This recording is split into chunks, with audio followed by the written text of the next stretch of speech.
bismillaahi raxmaan raxiim magacaygu waa cabdi muuse waxaan doonayaa inaan tixiro gaaban oon kaga hadlayo xornimada maadaamay nagu soo food leedahay kowda luuliya iyo 26 juun oo dalkeenna iyo dadkeennuba ay u dabaaldegaan xilligii la qaatay calanka iyo xornimada sidaa awgeed waxaan ka tiriyey tixdan kooban ee ka hadlaysa xornimada oo qofba si u fahansan yahay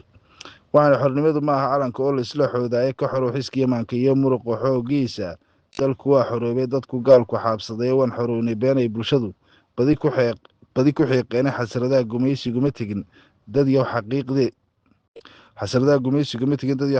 xumaantoodii ay faafiyaan ayaan xay u aragnaaye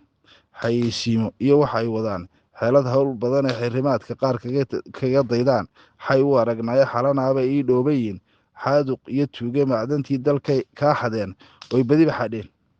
xeeladaha gumaysigu ka badan xoonta geedaha xag markaad ka fahantaba dhan kalow kuu xawiilayaaye xagga dumarka maruu kaa mariyo xuquuqul insaanka uu kaa hor keeno xaaska iyo xaafadda iyo qoyska xagga dumarka maruu kaa mariyo xaafadda iyo qoyska uu kaa hor keeno xagga diinta maruu kaa mariyo xaraka shaydaanta uu qarax kuu soo xawilo oo bulshada xawda kaga gooyo xeeladaha gumaysigu ka badan xoonta geedaa xornimada maaha calankoo laisla xoodaa ka xoro xiska imaanka iyo muruqa xooggiisa xagga badda maruu kaa maro oo malay xaabsado dhaco xagga qabiil maruu kaa maro dagaal xolodanaareeda xeeladaha gumaysigu ka badan xoonta geedaha ee waan xoronay bulshadii badi ku xeeqeene xornimada maaha calankoo laisla xoodaaye ka xoro xiska imaanka iyo muruqa xooggiisa hay-adaan xamaysanay xog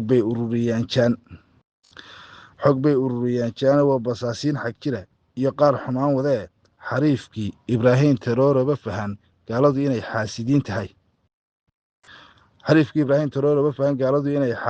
tahay ee xiriirkooda waaguu jaru xaysudda ay roobeen innaguna ragadaasoo kalean ku xamdin lahayn maanta xanuun weeye madaxdeenniyoy garsoor u yihiin way xukumayaane oo xalano looga wada yeelayaa sidii xaawalay dumare xanaaq baa idilaa markaan arko xaaladaha qaar markaa waxaan leeyahay sidaa awgeed xornimada maaha calanka loola orordee war wax badan baa dalka ka khaldane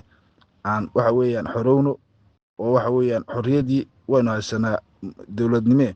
maskaxdana aan ka xorowno iyo caqliga oo muruqeena wax kula soo baxno wasalaamu calaykum waraxmatullahi wabarakaatu